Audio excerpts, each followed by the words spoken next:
أعوذ بالله من الشيطان الرجيم. بسم الله الرحمن الرحيم.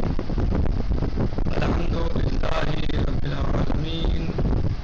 الصلاة والسلام على أشرف الخلق محمد وآله الطيبين الطاهرين.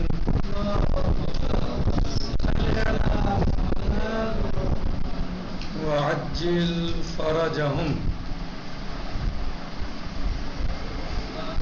ہماری بحث اور گفتگو تفسیر سورہ حجرات المبارکہ میں آیت نمبر 6 یعنی چھٹی آیت میں ہماری بحث اور گفتگو گزشتہ درس میں چل رہی تھی. اس میں ہم نے تفسیر نمونہ کے اعتبار سے آیت شریفہ کے شان نزول کو بیان کیا کہ سورہ آیت شریفہ کے دو شان نزول ہیں. کون سی آیت شریفہ؟ آیت شریفہ نمبر 6 یعنی بسم اللہ الرحمن الرحیم. یا ایھا الذین آمنوا ان جاءکم فاسق بنبأ فتبینوا ان تصیبوا قوما بجہالۃ فتصبحوا علی ما فعلتم نادمین. اس آیت مبارکہ کے دو شان نزول استاد آیت اللہ عظمی شیخ ناصر مکارم شیرازی حفظہ اللہ نے دو شان نزول یہاں پر یعنی بیان کیے ہیں. آج ہم اس آیت شریفہ کی تفسیر میں داخل ہوتے ہیں اور تفسیر کو پڑھتے ہوئے دیکھتے ہیں. تفسیر فاسقوں کی خبروں پر اعتنا نہ کرو یعنی فاسقوں کی خبروں پر بھروسہ نہ کرو یا ان میں بالکل ان پر جو ہے وہ اعتبار نہ کرو ایک دم، بلکہ اس میں چھان بھی ہونی چاہیے جیسا کہ آپ نے آیت شریفہ میں پڑھا. پھر اس کی شان نزول کے بارے میں پڑھا تو اس سے یہی نتیجہ نکلا کہ جلد بازی یا فاسقوں کی خبر پر اعتبار کرنا مناسب نہیں ہے سوائے اس کے کہ آپ اس میں تحقیق اور جستجو اور تفتیش کر لو. جیسے کہ پھر انہوں نے یعنی صاحب کتاب نے صاحب تفسیر نے وہ کلام معصوم میں نقل کیا جس میں معصوم علیہ السلام فرماتے ہیں العجلۃ من الشیطان والتعنی من اللہ یعنی جلد بازی شیطان کی طرف سے ہے اور صبر اور سکون یہ اللہ کی طرف سے ہے. کسی بھی چیز کو آپ بغیر کسی سوچے سمجھے بغیر کسی جستجو اور تحقیق کے یعنی انجام نہ دو بلکہ اس میں تھوڑا سوچ لو سمجھ لو تحقیق کر لو اس کے بعد کام کو انجام دو. جیسے کہ نبی اعظم سرکار رسالت حضرت محمد مصطفیٰ صلی اللہ تعالی علیہ وسلم نے فرمایا التعنی من اللہ والعجلۃ من الشیطان. تاخیر و تحقیق کرنا خدا کی طرف سے ہے اور جلد بازی سے کام لینا شیطان کی طرف سے ہوتا ہے.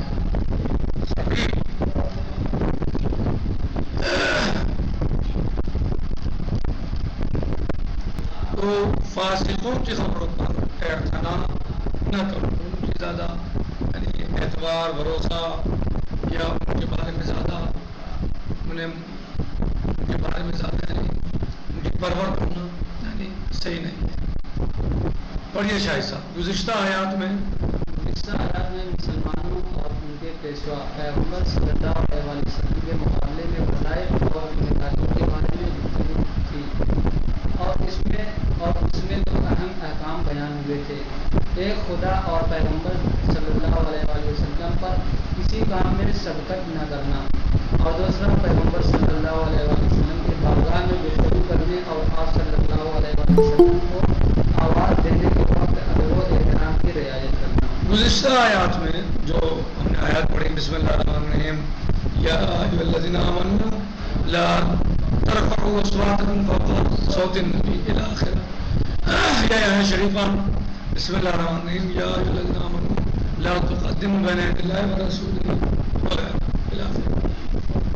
تو ان میں ہم نے گزشتہ آیات میں ہم نے کیا پڑھا کہ مسلمانوں اور ان کے پیشوا پیغمبر اعظم صلی اللہ تعالیٰ علیہ وآلہ وسلم کے مقابلے میں وظائف اور ذمہ داریوں کے بارے میں گفتگو کی، اور اس میں دو اہم احکام بیان ہوئے تھے۔ ایک، خدا اور پیغمبر صلی اللہ علیہ وسلم پر کسی کام میں سبقت نہ کرنا، کہ ان کے کام میں ان کے کسی کام میں بھی آپ سبقت نہ کرو، ان سے پہلے زیادہ ان سے پہلے انجام نہ دو، ان سے آگے نہ چلو۔ اور دوسرا، پیغمبر صلی اللہ علیہ وسلم کی بارگاہ میں گفتگو کرنے اور آپ صلی اللہ علیہ وسلم کو آواز دینے کے وقت ادب و احترام کی رعایت کرنا۔ چلیے گزشتہ زیر بحث آیات اس عظیم رہبر کے سامنے حکومت کے وظائف اور ذمہ داریوں کو جاری رکھتے ہوئے کہتے ہیں کہ جس وقت بھی اس کی خدمت میں خبریں لے کے آؤ تو ان کی بنیاد پر ہونی چاہیے، اور اگر کوئی فاسق آدمی کسی چیز کی خبر دے تو بغیر تحقیق کے اسے قبول نہ کریں، اور پیغمبر صلی اللہ علیہ وسلم پر اسے قبول کرنے کے لیے دباؤ نہ کریں۔ زیر بحث جو آیات ہیں اس عظیم رحمت کے سامنے امت کے وظائف اور ذمہ داریوں کو جاری رکھتے ہوئے کہتی ہے کہ جس وقت تم اس کی خدمت میں خبریں لے کر آؤ، نبی پاک صلی اللہ علیہ وسلم کی خدمت میں جب خبریں لے کر آؤ تو ان کی بنیاد تحقیق پر ہونی چاہیے۔ یہ نہیں کہ بس ایسے سنی اور بتا بیان کرتی یا ایسی انداز سے بیان کرتی ہے سوچ کے اپنے تخمینے کے اعتبار سے، نہیں، بلکہ اس کی بنیاد تحقیق پر ہونی چاہیے۔ اور اگر کوئی فاسق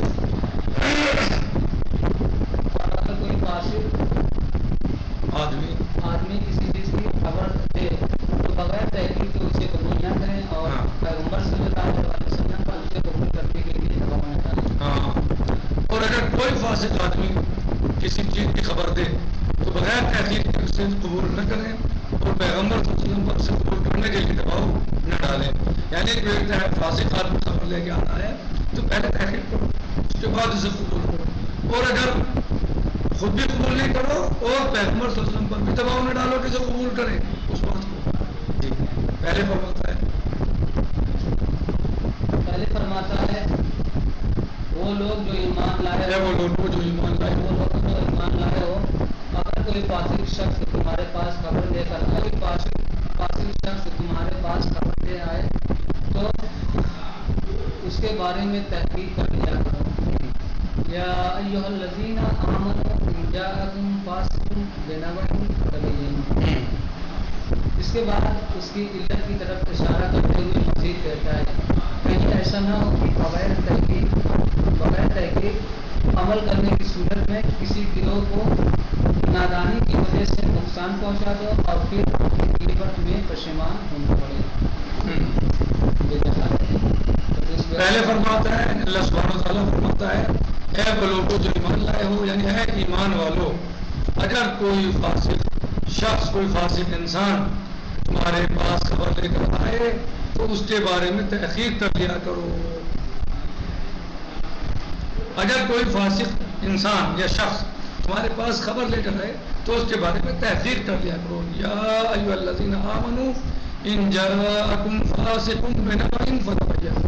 اس کے بعد اس کی علت کی طرف اشارہ کرتے ہوئے مزید کہتا ہے، مولا عز و جل فرماتا ہے کہیں ایسا نہ ہو کہ بغیر تحقیق عمل کرنے کی صورت میں کسی گروہ کو نادانی کی وجہ سے نقصان پہنچا دو، اور اب پھر اپنے کیے پر تمہیں شرمندہ ہونا پڑے، پشیمان ہونا پڑے۔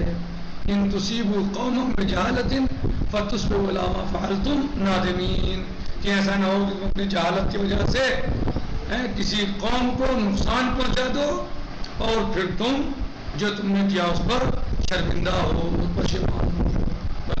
جیسا کہ پیغمبر صلی اللہ علیہ وسلم اگر ولید بن عقبہ کے کہنے پر عمل کر لیتے اور قبیلہ بنی المصطلق کے ساتھ ایک مردہ قوم کی حیثیت سے جنگ کرتے تو پھر دردناک واقعہ اور مصیبت کا سامنا ہوتا.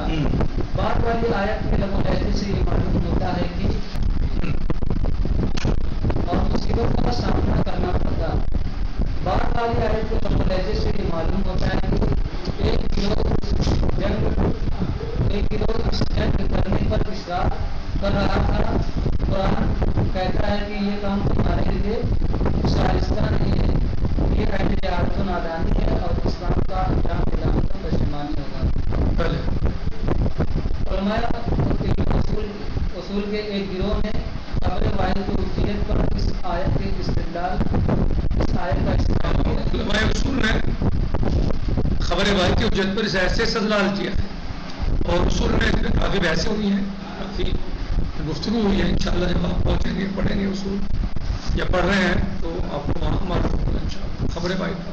جی کیونکہ آیت یہ کہتی ہے فاسق کی خبر میں تحقیق و تلاش لازمی و ضروری ہے اور اس کا مفہوم یہ ہے کہ شخص عادل خبر دے تو اسے بغیر تحقیق کے قبول کیا جا سکتا ہے. یعنی منطق کیا ہے اس آیت شریفہ کا کہ جب تمہارے پاس کوئی فاسق خبر لے کر آئے تو چھان بین کرو. یہ منطوق ہے، یعنی باقاعدہ بیان کیا گیا ہے. مفہوم کیا ہے کہ اگر کوئی فاسق نہ ہو خبر لانے والا بلکہ مومن عادل ہو تو اس کی خبر پر تحقیق کی ضرورت نہیں ہے. لیکن اس استدلال پر بہت سے اعتراضات ہوئے ہیں، جن میں سے دو زیادہ اہم ہیں، باقی کو کوئی خاص اہمیت نہیں رکھتے. پہلا یہ کہ اوپر والا استدلال وصف کے مفہوم کی حجیت کو قبول کرنے پر موقوف ہے، جبکہ مشہور یہ ہے کہ وصف کا مفہوم حجت نہیں ہے. یہ وصف ہے یعنی صفت ہے، یعنی عادل ہونا ہے، فاسق ہونا صفت ہے نا. ٹھیک. دوسرا کیا ہے؟ دوسرا یہ کہ جو علت آیت کے ذیل میں بیان ہوئی ہے وہ اس قدر وسعت رکھتی ہے کہ عادل اور فاسق دونوں کو شامل ہے، دونوں کی خبر کو شامل ہے. کیونکہ جنگی خبر پر عمل چاہے وہ بھی ہو پشیمانی، چاہے وہ جو بھی ہو ندامت پشیمانی کا احتمال کرنا ہے. یعنی جو زن پر عمل ہوگا، زن پر عمل تو کوئی بھی ہو، فاسق دے یا عادل دے، اس میں ندامت ہو سکتی ہے. یعنی یقینی اور اطمینان والی چیز تو الگ ہے، علم قطع والی. لیکن جہاں زن والا مسئلہ ہے تو زن میں تو کہیں نہ کہیں جا کے خبر تو کوئی بھی دے لیکن مشکل ہو سکتی ہے نا. مثلا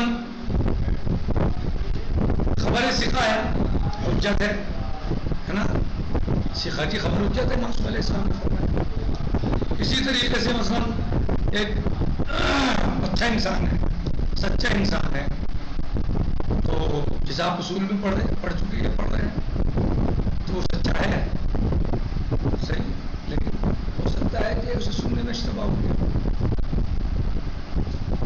ہو سکتا ہے کہ صحیح طرح سمجھ نہ پایا ہو سکتا ہے بھول گیا ہو.